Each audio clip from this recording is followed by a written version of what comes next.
نماز کی حالت میں اگر پائجامہ یا لنگی وغیرہ جس کو پہنتے ہیں وہ کھل جائے تو آدمی کیا کرے گا؟ بڑا عجیب و غریب مسئلہ ہے۔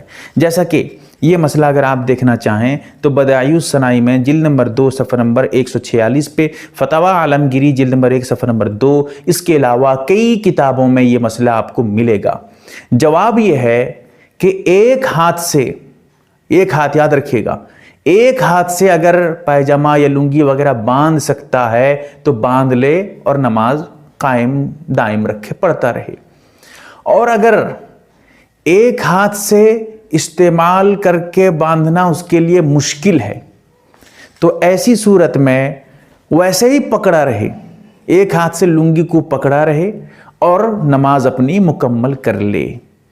یا اگر ایسا نہیں کر سکتا ہے تو ایسی صورت میں نماز کو توڑ دے، جہاں ہے وہیں پر سلام پھیر دے، جس حالت میں ہے اسی حالت میں سلام پھیر دے اور پھر سے لنگی وغیرہ پائجامہ وغیرہ باندھ کر دوبارہ نماز شروع کرے۔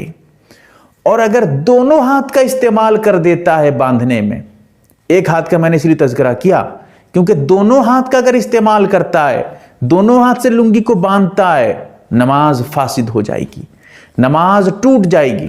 اسی لیے ایک ہاتھ سے ممکن ہے تو کرے، یا ویسے پکڑا رہے نماز پڑھے، یا نماز توڑ کر دوبارہ نماز پڑھے۔ یا دوسری صورت کیا ہے وہ؟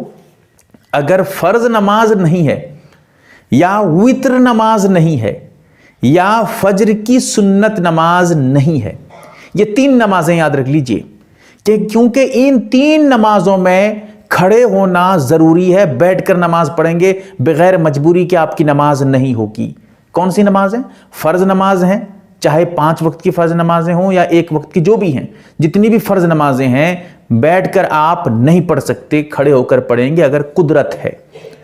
کھڑے ہو کر یاد رکھیے گا کیا ہے؟ فرض نماز۔ اسی طرح واجب نماز جیسے وتر کی نماز ہے، یا عیدین، عید بقرعید کی، عید الاضحیٰ، عید الفطر کی نماز ہے، یا اسی طرح واجب نماز میں منت کوئی مان لے تو وہ بھی واجب ہے، تو یہ تو واجب نماز۔ اسی طرح سنتوں میں فجر کی سنت، صرف اور صرف فجر کی سنت، ان 3 نمازوں میں کھڑے ہونا ضروری ہے، بیٹھ کر آپ نماز نہیں پڑھ سکتے۔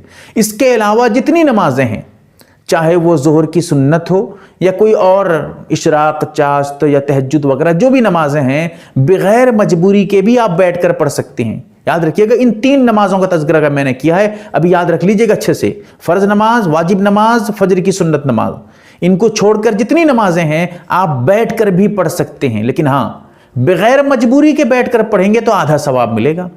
اگر مجبوری ہے تو بیٹھ کر پڑھیں گے تو پورا ثواب، لیکن بغیر مجبوری کے بیٹھ کر پڑھیں گے تو آدھا ثواب۔ اب سمجھیے، اگر پائجامہ یا لنگی وغیرہ کھل جائے اور وہ نفل نماز ہے یا کوئی اور سنت نماز ہے فجر کی سنت کے علاوہ، ایسی صورت میں بیٹھ جائے آدمی، بیٹھ کے اپنی نماز پوری کر لے۔ اب وہاں باندھنے کا ٹینشن بھی نہیں ہوگا، بس بیٹھ جائے گا تو باندھنے کی ضرورت بھی نہیں پڑے گی اسے۔ یا اسی طرح اگر فرض نماز ہے یا واجب نماز ہے یا پھر اور فجر کی سنت ہے تو پھر وہی مسئلہ ہے میں نے جو بھی بیان کیا ہے، چاہے توڑ دے وغیرہ، جو بھی جو کر سکتا ہے میں نے بھی بیان کر دیا ہے۔ محترم ناظرین و سامعین، آپ ایک معتبر و مستند چینل MARB دینی معلومات دیکھ رہے ہیں۔ آپ کی خدمت کے لیے بہت تحقیق اور ریسرچ کرنے کے بعد اس میں ویڈیو ڈالے جاتے ہیں۔ اللہ سے دعا ہے یہ چینل اسلامی زندگی میں آپ کے لا حد کام آئے، آمین۔